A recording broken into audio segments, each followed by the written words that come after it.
tanpa metere, apakah kekuatan hukumnya sama dengan yang ada metere? Karena di masyarakat ada yang berpendapat kalau metere itu hanya sebagai pajak, tapi ada yang mengatakan kalau ditandatangani tanpa metere itu kekuatan hukumnya kurang. Yang pertama itu, Pak. Kemudian yang kedua, mohon penjelasan perbedaan antara penyidik dan penyelidik gitu Pak, atau proses penyidik dan proses penyelidikan juga. Mohon penjelasannya. Terima kasih Pak. Terima kasih. Silakan Pak Sugeng ditanggapi Pak. Ya, terima kasih. Ya, ada 2 pertanyaan. Pertama yang terkait dengan soal dokumen, surat. Tadi pertanyaannya Pak Nanang Angkat Purwanto itu, kalau dokumen di masyarakat itu harus pakai materai apa tidak, kemudian kekuatannya bagaimana. Jadi pertanyaannya seperti itu. Jadi saya jawab begini. Yang namanya materai itu sebenarnya adalah pajak. Jadi pajak. Dokumen yang mau digunakan untuk ke pengadilan maka wajib dikasih materai. Ya, jadi wajib dipajaki. Jadi dokumen yang mau pembuktian itu harus dikasih materai. Tetapi apakah dokumen itu wajib dikasih materai?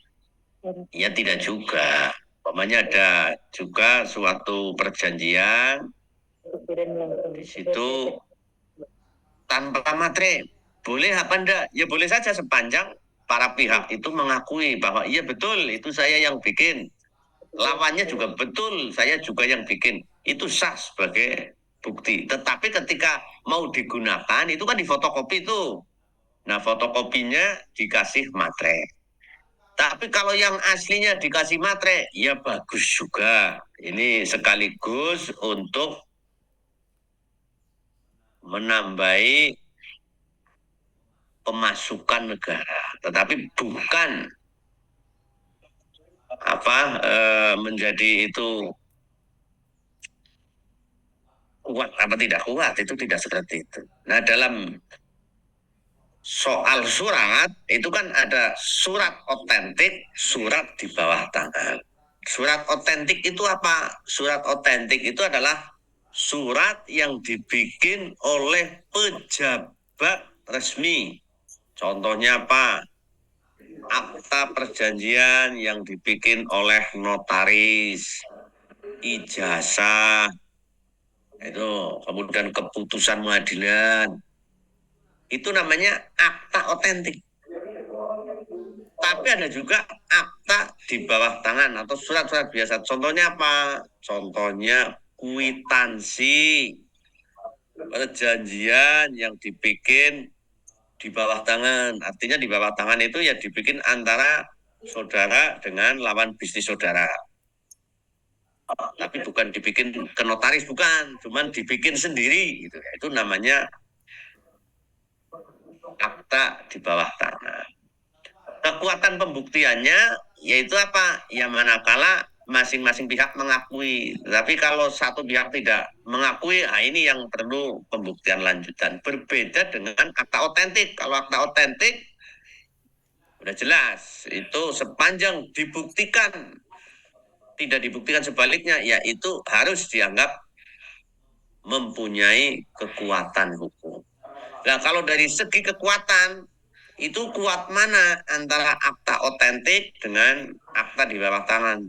Ya tentu saja kuat yang akta otentik. Jadi kalau Bapak Ibu mau bikin perjanjian ke notaris lebih kuat daripada bikin sendiri ya.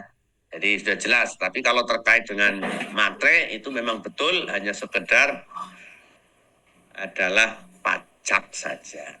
Ya. Itu bea materai. Saudara nanti bisa baca di undang-undang bea materai. Kemudian pertanyaan kedua, penyelidik dengan penyidik. bedanya apa?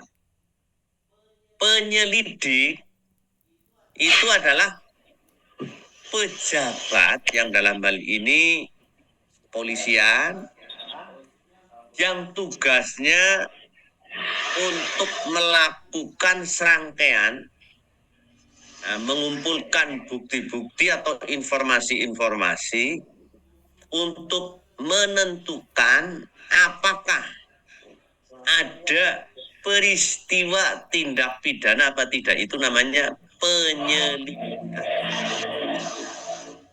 Ya.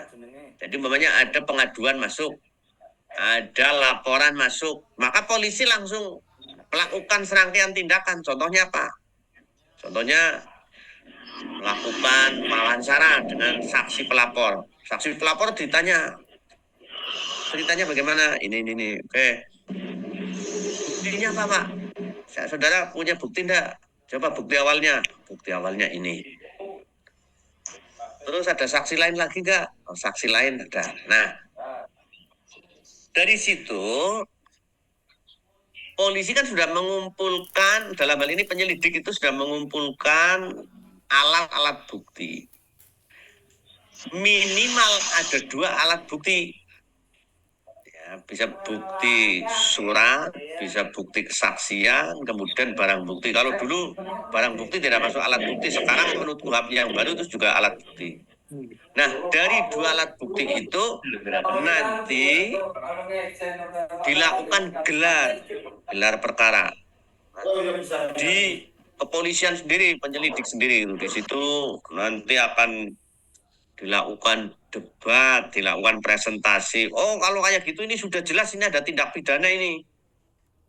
Masuk ini tindak pidananya. Nah, kalau sudah masuk tindak pidana, maka nanti prosesnya akan dinaikkan dari penyelidikan menjadi penyidikan. Nah, kalau penyidikan berarti kesimpulannya apa? Sudah ada peristiwa pidana. Tinggal penyidik akan mencari siapa yang bertanggung jawab atau siapa pelaku tindak pidana itu. Ya, jadi kalau pelaku tindak pidana itu adalah setelah penyidikan. Itu yang akhirnya kemarin jadi rame itu kan, yang kasus Jampitsus itu loh, itu kan belum diperiksa, tiba-tiba sudah ditetapkan tersangka, jadi rame itu. Akhirnya Hotman Paris, wah gimana ini belum diperiksa, belum apa, kapan penyidikannya. Nah, tapi kalau kita lihat sebenarnya penyelidikannya sudah lama itu.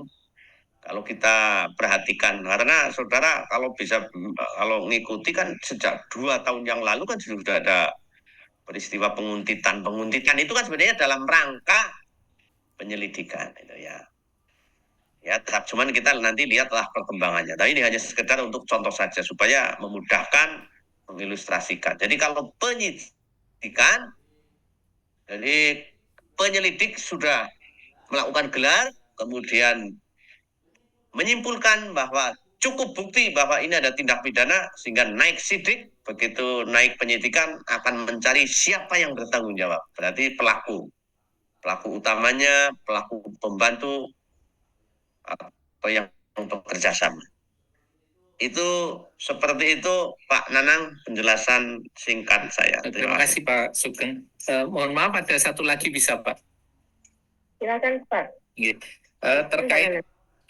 Terkait bukti yang bentuknya hanya fotokopi tapi ternyata tidak ada dokumen aslinya, apakah itu bisa dipakai sebagai barang bukti di pengadilan Pak? Ini masuk ke penilaian barang bukti ya, atau alat bukti. Jadi fotokopi tentu saja itu juga bisa, tetapi itu nanti akan digabung dengan bukti-bukti yang lain, mendukung apa enggak. Tetapi kalau cuma buktinya 1 fotokopi kan itu